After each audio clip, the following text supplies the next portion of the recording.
Hi guys, today I'm going to review the Sony Xperia Tablet Z2, Sony's latest and greatest tablet flagship of 2014. It is packed with a Snapdragon 801, 3GB of RAM, a 10.1-inch display with a resolution of 1920 by 1200 and all the other good stuff you would expect from a high-end flagship in 2014. And if you saw my unboxing, I had some initial impressions, but those changed quite a lot. If in a bad or good way, you'll have to watch the video to find out. So let's get started.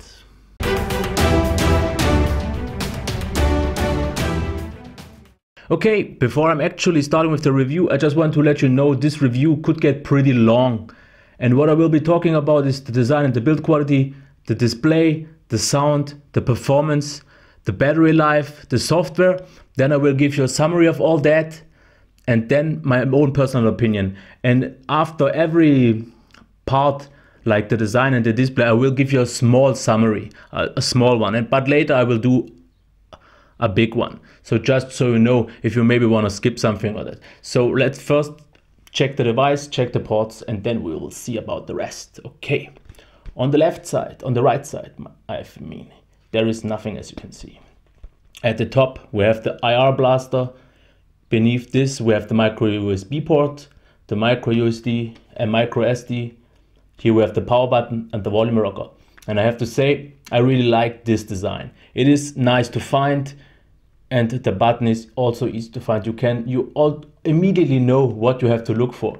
I would have maybe wished for it to be like here, more on the traditional layout other tablets have, but overall it's absolutely nice. On the bottom we have the headphone jack and the port dock. Here we have the camera. And here's the one for the back. So much for the cameras. They work, they do pictures and everything you would expect from a tablet camera to do. But I won't talk anymore about those because if you know my opinion about it, they do what they have to do and all you would expect from it. And I don't really care about anything more about that. The next thing I want to talk about is the design and the build quality itself. First of all, this device is super thin and super light. As you can see, this is really nice.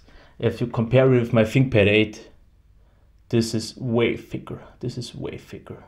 And also, if you see them side by side, you would definitely say this one is heavier, but it is not, because this one is 430 grams and this one is 422, and you even feel, and mostly because this one is even bigger, you have the thinking this one is so much lighter because of this, because this feels like a brick sometimes in your hand, but definitely a nice brick. But this one, it really feels pretty lightweight.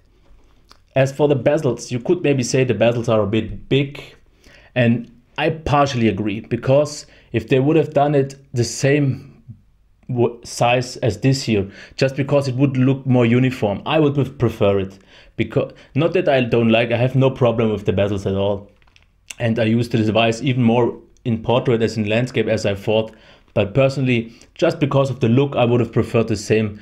But I'm not really a person who has problems with a big bezel, not on a tablet. On a phone, yes, I agree, but not on a tablet. The next thing I want to talk about are these nice rounded corners. As you can see here, this is just about the right amount of corner rounding. You need to have a nice grip in the hand. Also, we have here the speakers. They are stereo, front facing, pretty nice. I will talk about those later, of course.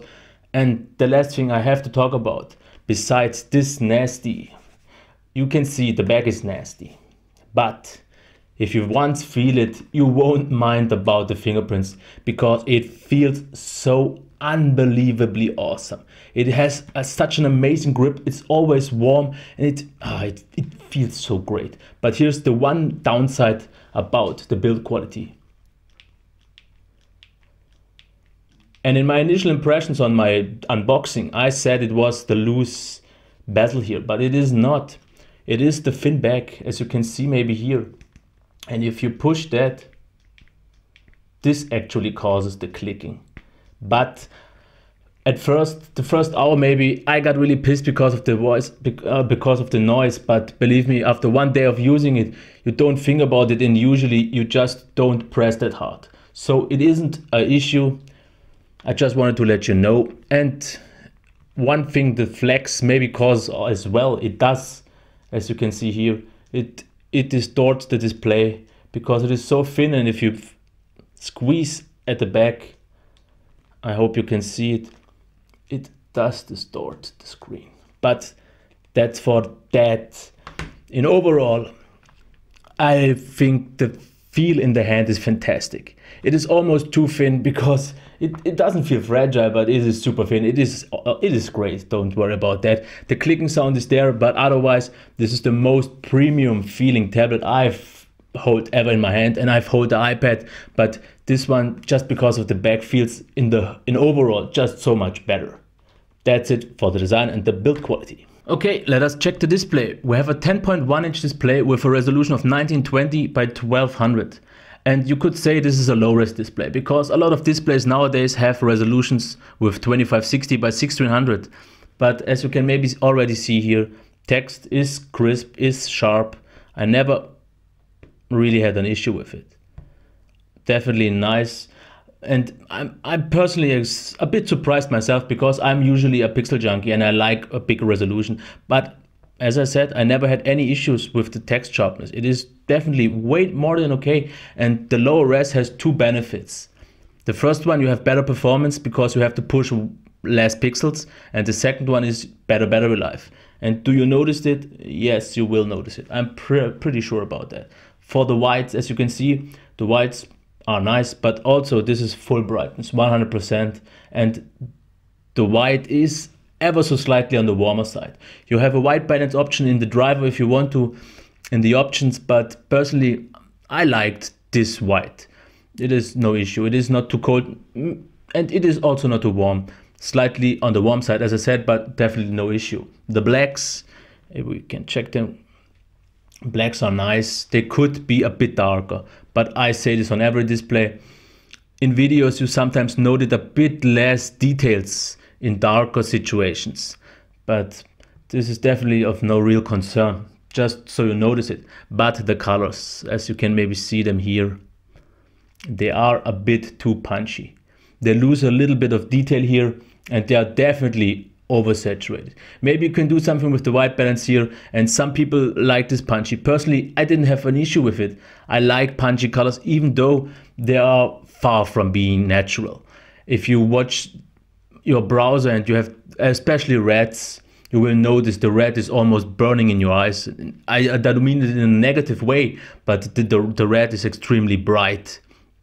And it is just something you have to get used to because the colors aren't what you are used to. For the viewing angles, if you tilt it like this, viewing angles are pretty stable. You mostly lose a bit brightness. If you tilt it like this, they are a bit less good, but it is really marginal. If you use 45-degree angles though, you have pretty much exactly the same viewing angles as on the Nexus 5. This means colors get washed out and the display gets a bit bright like on the white side. But for a display on a tablet, this one is important, this one is good. So in overall, the viewing angles are fine and not really anything to complain about. What I noticed though in videos, you have a bit more noise and artifacts visible in videos. I don't know if that's maybe something with the Sony engine, with the X engine or whatever they're using that shows up more. Maybe they try to show more details, but therefore also show more artifacts. If you don't have a side-by-side comparison with something else, another great display, don't worry about it. I just wanted to let you know it is visible if you look for it. But now let's get to the one issue I have with this display. Okay, here is, let me try it. Let's do it this way. The touch responsiveness. If I use this stylus and only with its own weight, you see it picks up every move. No problem at all. If I do it with my nail also, no problem here. But now for the Sony, nothing happens. It just doesn't notice there's a stylus. Same goes for the nail. Sometimes it picks it up a bit, but usually, as you can see here, nothing happens. And the stylus, it is not as if the stylus doesn't work. If you press it hard enough, then it works. As you can see already, I push it and it doesn't work always. And this is the issue I have with this display, because the same thing also happens with a finger. I just notice I can reproduce it with this every time. I have to push it. I have to push it sometimes really hard, and sometimes you even have trouble unlocking your device. And this is the one thing I really hope this is a software issue and they can adjust the responsiveness. But otherwise, because the first day I had a lot of trouble when I wanted to scroll, it just didn't scroll. It just didn't. On the second and third day it got better, but every now and then it just doesn't pick up, and it is annoying. And especially if you are typing, it just doesn't pick up a type as a type, and you have a lot of misspellings. So that's really the one big issue I have with this. If they can fix this with an update, or if this maybe is a defect here, I don't know, because I don't really think it's a defect, because if you press hard enough and if you have a bit sweaty fingers, a bit more sweaty fingers, it works. But if you have a bit dry fingers or this stylus, it just, as you can see, doesn't work that well.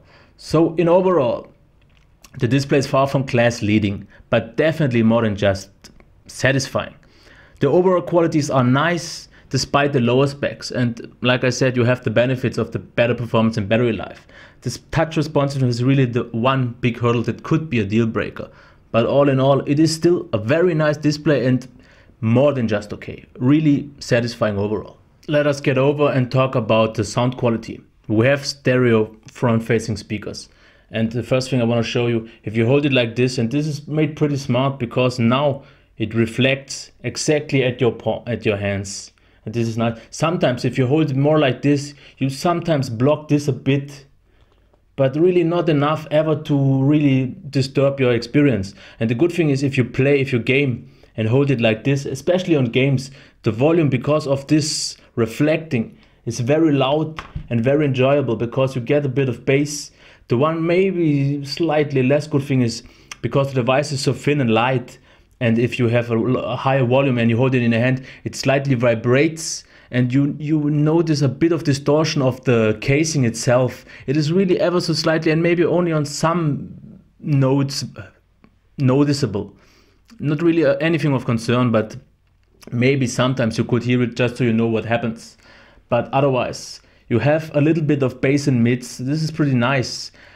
About the treble, it is slightly less treble than the most part of the other devices in terms of how it's calibrated, the sound or designed. It could be a bit more brighter sometimes. It sometimes lacks a bit of brilliance, but therefore if you have very high volumes, it isn't hissing, or it isn't a harsh sound, because in terms of the treble. So in overall, maybe this is even the better one, because overall the sound is pretty nice. I will give you a quick sample here.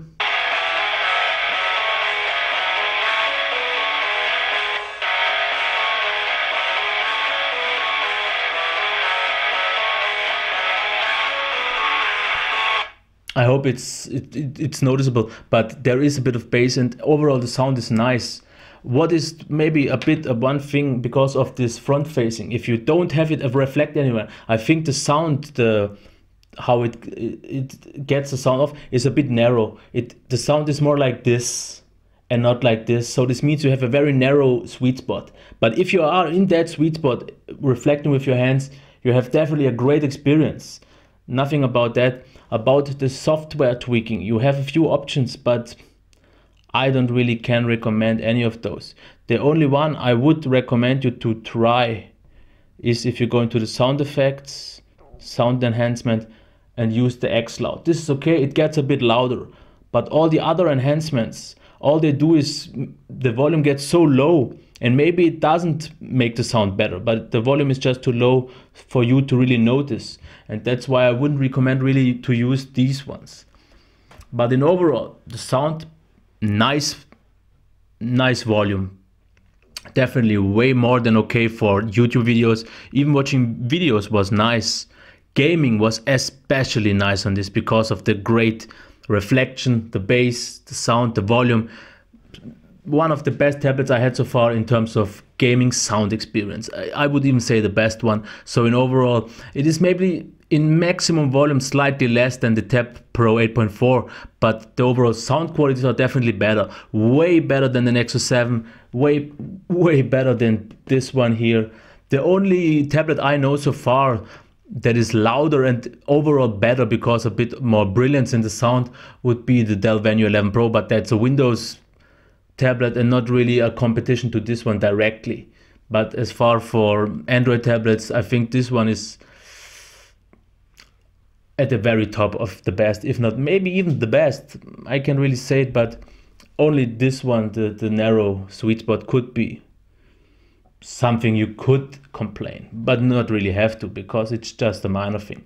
So as I said, very good sound. I'm absolutely happy, and that's it for the sound. Okay, let's head over to one of the maybe most important aspects of this device, which be the performance. We have the Snapdragon 801 with 3 GB of RAM, and no matter how many apps I used, I was always at about 50% of free RAM. I had about maybe 1.5 GB free RAM, and so you don't have to worry about multitasking. This is very capable. In terms of the performance, let me quickly check which browser I have. Okay, let's start with Opera. This is the one I would prefer maybe overall, because I like the smoothness is pretty nice. As you can see, super smooth. And I just like the navigation. Chrome though is performing the best on this tablet. It is the smoothest, as you can maybe see. I don't know if the camera will pick it up later, only compressing it to 25 frames, but this is the smoothest experience. I'm just not the biggest fan of the navigation of Chrome.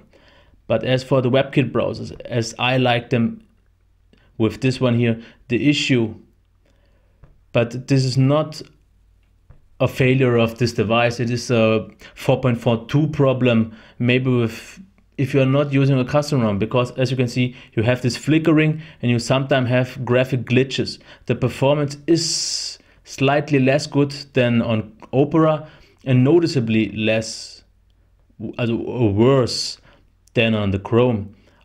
It is still usable, and I mostly use it still because I have all my bookmarks set up here and I like the navigation better. But it's definitely not a better performing one. If I would have a ranking, it would be in terms of performance Chrome, then Opera, and then the WebKit based browsers. It's a bit sad. Something has to be on Google's side, because the Tab Pro had exactly the same issues.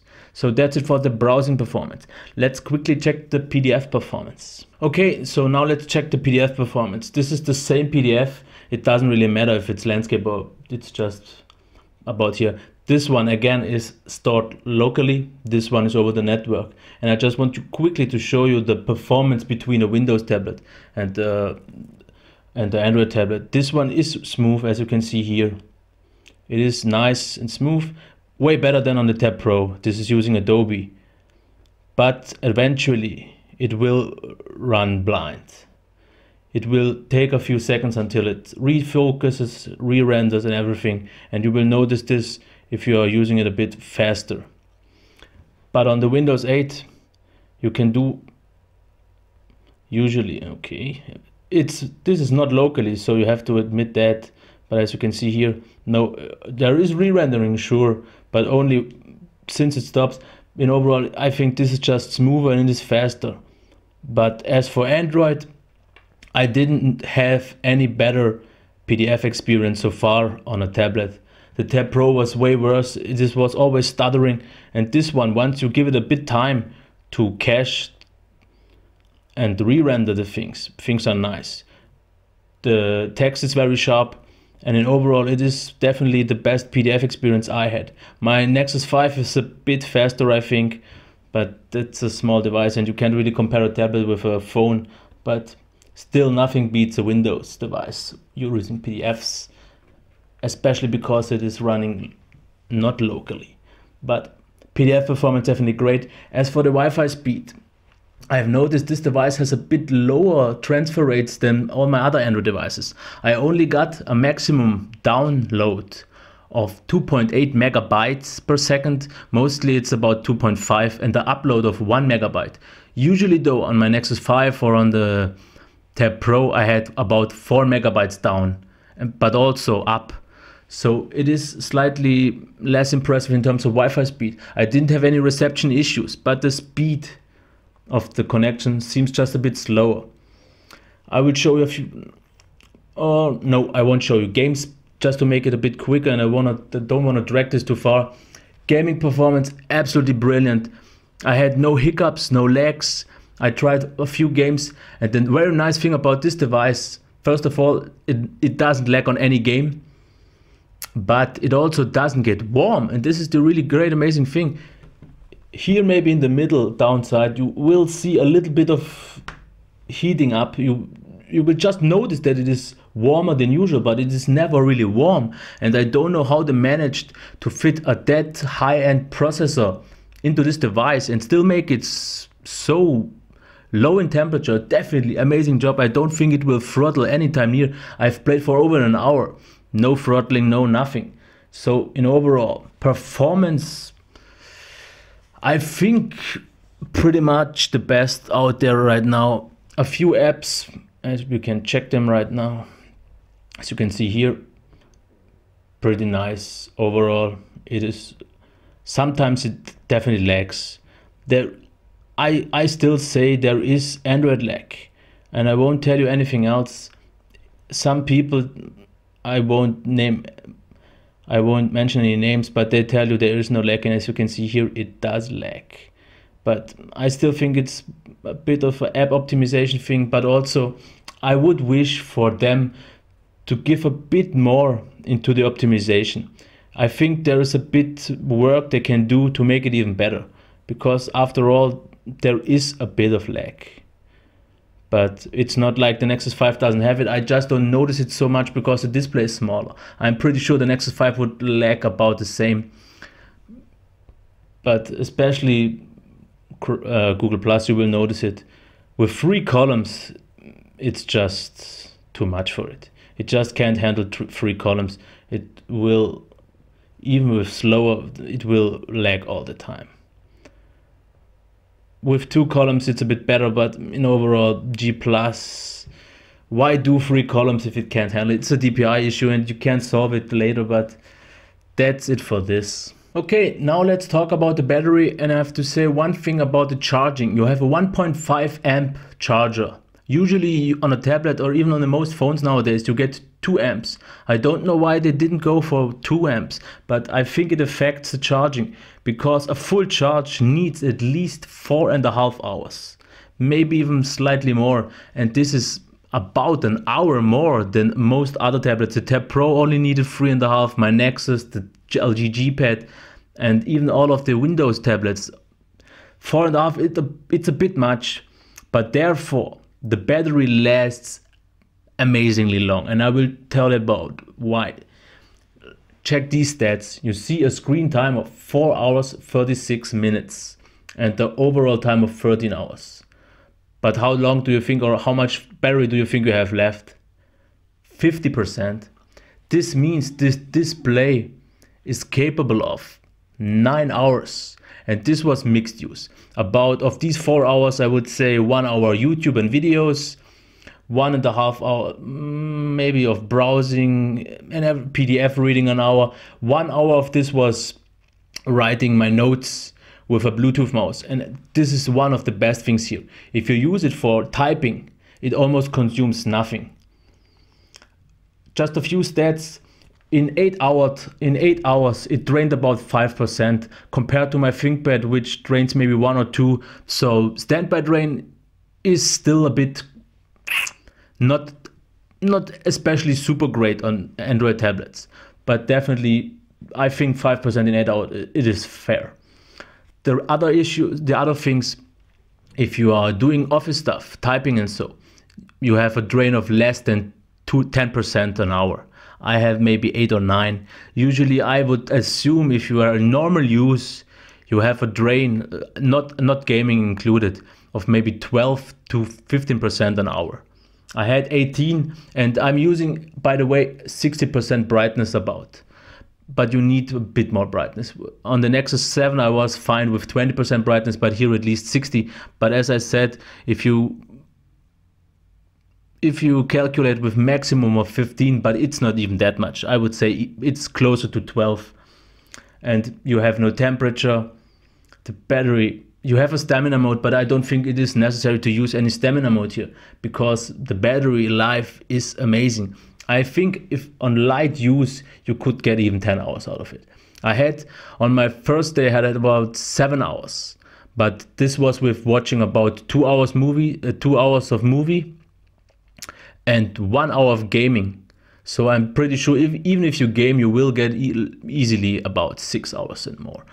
It all depends on the usage, but I have yet to see an Android tablet with a better battery life. This is the best battery life, and that's what I said for the lower res screen. Maybe is a bit benefit, but also maybe the 801. If it's the 801 is absolutely optimized the hell out of it for battery life. I'm absolutely impressed with this battery life. If I have maybe 60% of that on my ThinkPad, and I would pay maybe at least 50 euros more, even if not 100, for this battery life on my ThinkPad. This is absolutely brilliant. It's time to talk about the software now. And here is the thing, you have the Sony UI. And personally, I say it up front, it is the best third-party UI in my opinion. I said it already on the Z1 review. I think this is an enhanced and improved stock UI. It is behaving pretty much exactly as stock. The launcher maybe because of the app tray here but as you can see, but as for bloat apps, you have a lot of bloat apps. You will see it, you have the calculator, you have a lot of Sony Vaio stuff like Walkman, What's New, the Wi-Fi checker, Video Unlimited update. You have a lot of bloat, but personally I don't really mind bloat apps because if I use another launcher or anything, I can just hide them or just not use them. It's no really issue because you have 11.2 gigabytes free of storage left, and then you have the SD card.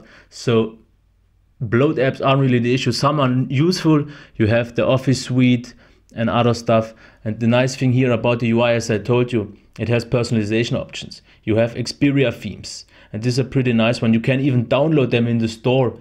And as you will see, if I use this one, for example, it will apply, and it even changes your status bar into icons here. So you have pretty big optimization, personalization options, which is pretty nice. So the themes are a nice thing. The extra apps bloat, as you may think. The UI, if you have many widgets on the home screen, it will lag, but mostly it is fine. I don't really think the Sony UI is really a performance issue like on the Tab Pro, where with TouchWiz just lags. This one, I don't really see any problem. I really like this UI. It's nice, it's clean. I don't really see any reason why some people don't like it, because it is pretty much stock. As you can see here, this is pretty much stock. So where's the issue? It is themed, yes, okay, but that's about it. It behaves pretty much exactly as any ROM I've used on the Nexus. So, but you have a few nice optimizations, like you have the sound, you have sound effects, some other stuff. You have double tap to wake for the display if you want to wake it. You have size options for the display. This is standard. You have the X reality. So the enhancement they made for the UI are definitely smart ones. Nothing to complain here. I really like the software in overall. Some features are good, some are useless, but in overall the UI is great. You have a lot of apps you maybe want to use, maybe not. But the most important thing is you have Android 4.4.2, the latest one for now, and it doesn't slow down the device. This is the most important part, because a lot of people say, I like minimalistic, I like stock, and this one does exactly that. If you can see, this one's a bit different. You have a few extra apps here, they hover above, but I don't really know. I didn't really find them so useful. You have a floating browser. Okay, the calculator. Like I said, there are some nice things, but if you just don't like them, just don't use them. But otherwise, it behaves completely as stock vanilla, but better, in my opinion. Maybe it is not as fast, because I still think AOSP or like stock on the Nexus 5 or 7, it is ever so slightly smoother and a bit more consistent. But compared to the Tab Pro, here are worlds between, because this is a completely consistent experience. apps that don't run very well never run very well, but those who do, they are always smooth. Not like on the Tab Pro, where sometimes an app runs perfectly smooth and the next second it lags the hell. This one always is about the same. I don't know, somehow for some reason this one lags a bit more right now. Usually this app is also very smooth. So in overall, I'm completely fine with the software here. Okay, so that's it mostly for the review, but now let me give you a summary and my own opinion. So in overall, let me quickly check my notes. Most premium feel if it's about the build quality. Absolutely fine, thin, lightweight. The only small downside is maybe the clicking if you have an issue with that, but otherwise brilliant, and I have yet to feel a better tablet in my hands. Absolutely happy. About the display, in overall it's a great display. It does completely satisfy you. Don't take this low res too much into concern. Sharp, the text was fine, everything nice, definitely. The only downside, the touch response. This is something you have to check. Maybe write it first, and if you have it, maybe ask Sony if it's an issue or not, and if they can fix it.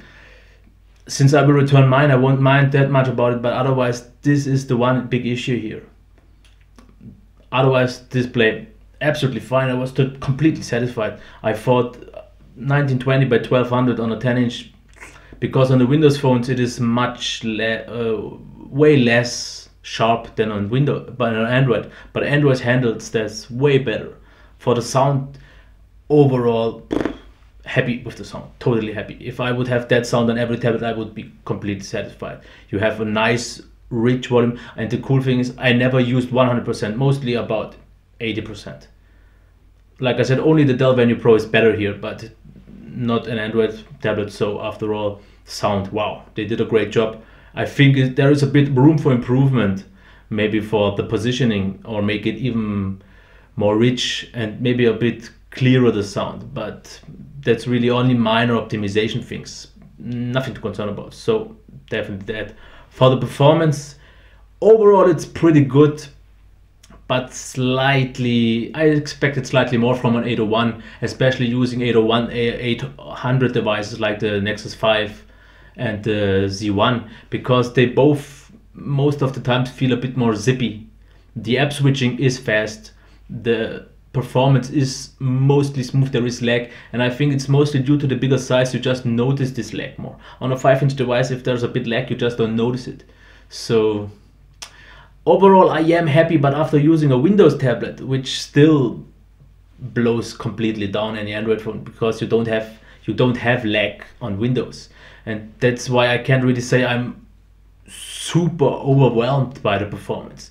It is the best job I've had yet to see, I think, on an Android tablet, but there's definitely room for improvement. I think they could slightly improve the software, tweak it a bit. So that's it for that. Battery is fantastic. I'm absolutely happy with the battery life, 8-9 hours. I couldn't kill the battery long enough, fast enough to get it into my review.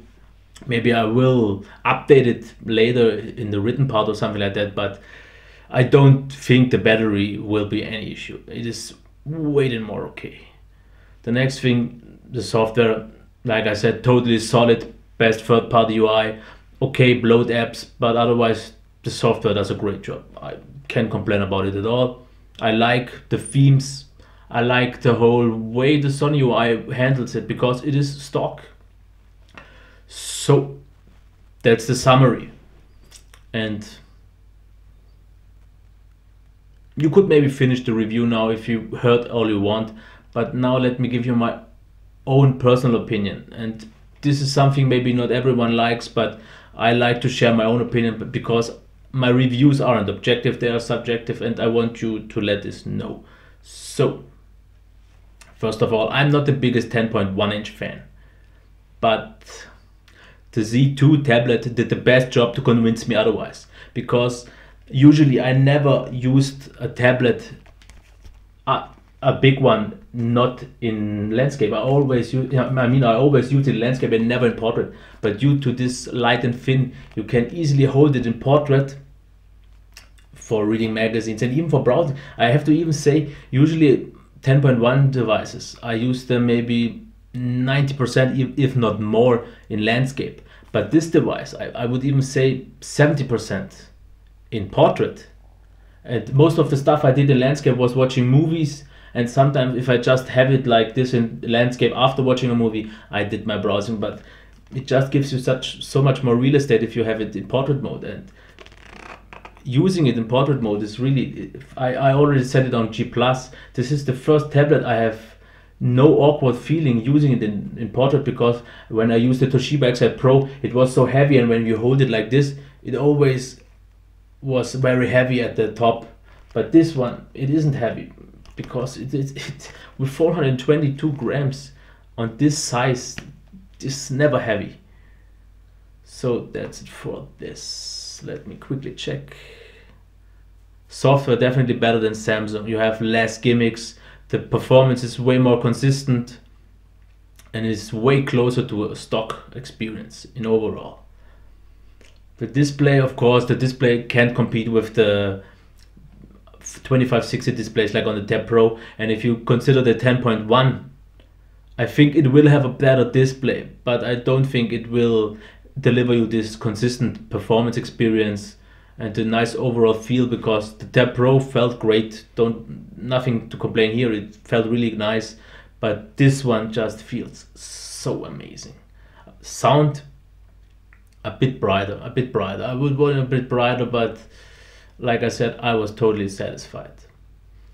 And the last thing I want to talk about, maybe the last thing, is the custom ROM support. Sony is known for a very good AOSP driver support. They work very closely together with AOSP, and that's why I think there will be custom ROMs available, and a lot of them. And you don't even have that. Maybe if you get a nice cyanogen mod or anything like this, and this way even get a better performance, this could be the best thing next to a Nexus, because you have the Nexus software experience with the hardware. I think not even the next Nexus will compete.